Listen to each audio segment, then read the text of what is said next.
today before we, I think, jump into the meat of the press conference here. Globally, there's now more than 13.1 million cases of COVID-19, which includes almost 3.4 million cases within the United States. The last several days within the United States, the country as a whole has averaged more than 60,000 new infections per day. And most states outside of New England are now seeing increasing or worsening outbreaks of COVID-19. New Hampshire and New England as a whole continue to do very well in terms of having brought our outbreaks under control, and we are obviously watching the numbers and the data very closely. And I want to update you on some of those New Hampshire-specific numbers this afternoon. We will be announcing later today an additional 23 new people with confirmed COVID-19 infection.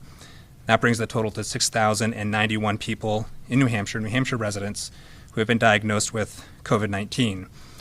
We also have been reporting out on a daily basis the number of people hospitalized with COVID-19, and we are going to be updating and correcting some of the numbers that we normally release today, and we'll be reporting an additional 76 individuals that have been hospitalized with confirmed COVID-19. Now, these numbers include 2 new people with hospitalizations, and then 74 old hospitalizations that occurred primarily back in April and May during the peak of our outbreak here in New Hampshire. So, as I'm sure you're all aware, we're continually looking at how we can improve the reporting and the updating of our New Hampshire-based data on a daily basis.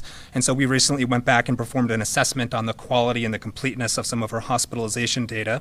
And these 74 additional hospitalizations that we're reporting today, in addition to the 2 new hospitalizations, were picked up primarily because in the data reporting process, individuals who may have been hospitalized after they were initially reported to us were not always captured in some of the daily report outs we have given, right? So if someone was diagnosed with COVID-19, we reported their infection out in our daily updates, but if they were then later hospitalized days, week or 2 down the road, they were not always captured in the daily hospitalization report out. And so the numbers that we're updating today for a total of 665 total people with confirmed COVID-19 who have been hospitalized at some point in the course of their illness is simply updating some of the numbers and doing some data cleaning and updating the quality of our data. And we are obviously going to be reporting, hopefully more reliably and accurately, on the hospitalizations going forward. And so even though we're reporting an increase in the number of total hospitalizations,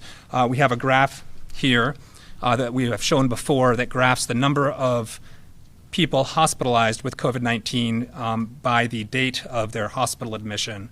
And you can see that since the end of April, beginning of May, we have had a slow, gradual, progressive decline in the number of people hospitalized with COVID-19. And so this trend continues. We continue to see low and declining numbers of hospitalizations, which we believe represents ongoing low or decreasing transmission within our community. So again, we are reporting an additional 76 new people hospitalized with COVID-19 for a total of 665 total people with confirmed COVID-19 who have been hospitalized. Only 2 of these are new or recent hospitalizations.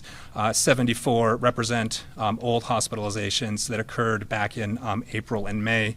And if you look at the graph again, the overall trend is a good trend of decreasing hospitalizations. We will obviously work to continue to improve our data reporting completeness and accuracy in the future. We also report on a daily basis the number of people who have died from COVID-19. And sadly, I have to report 1 additional person who has died from COVID-19, who has had confirmed COVID-19. This is a resident of a long-term care facility. A total of 390 people so far in New Hampshire have died as a result of COVID-19 or related to complications from COVID-19. And again, this highlights what we are trying to avoid, the impact that COVID-19 can have on our communities and our family and friends, and why it's important to try and prevent spread of COVID-19 within our communities.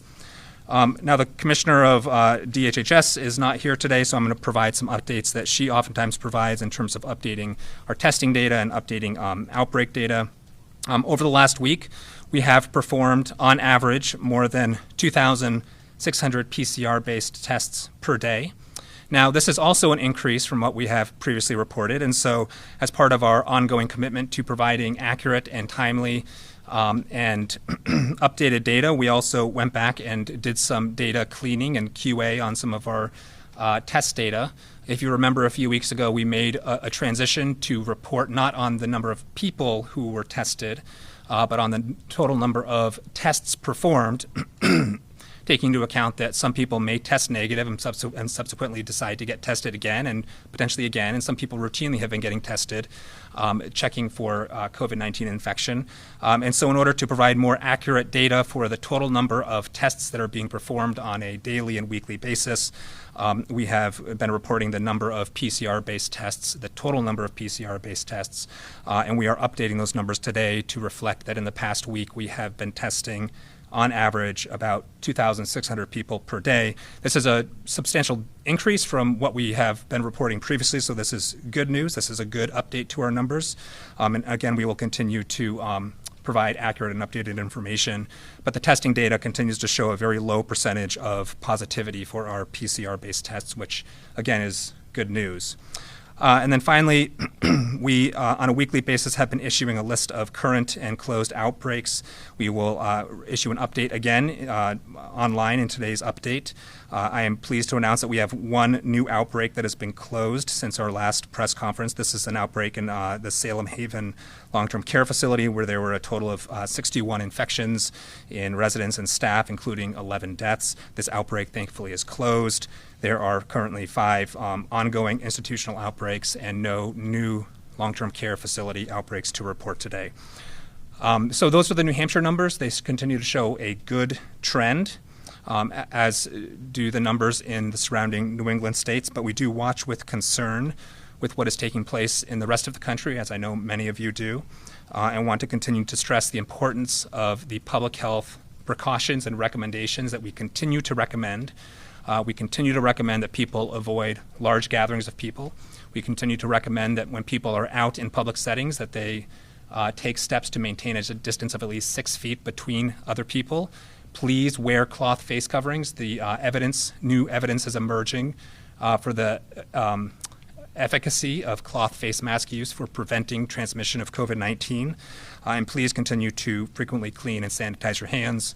As always, if anybody is having any symptoms of COVID-19, even mild symptoms, we encourage them to go get testing, and testing remains available for anybody, even people who are potentially asymptomatic, that is without symptoms. With that, thank you, and I'll hand things back over to the governor.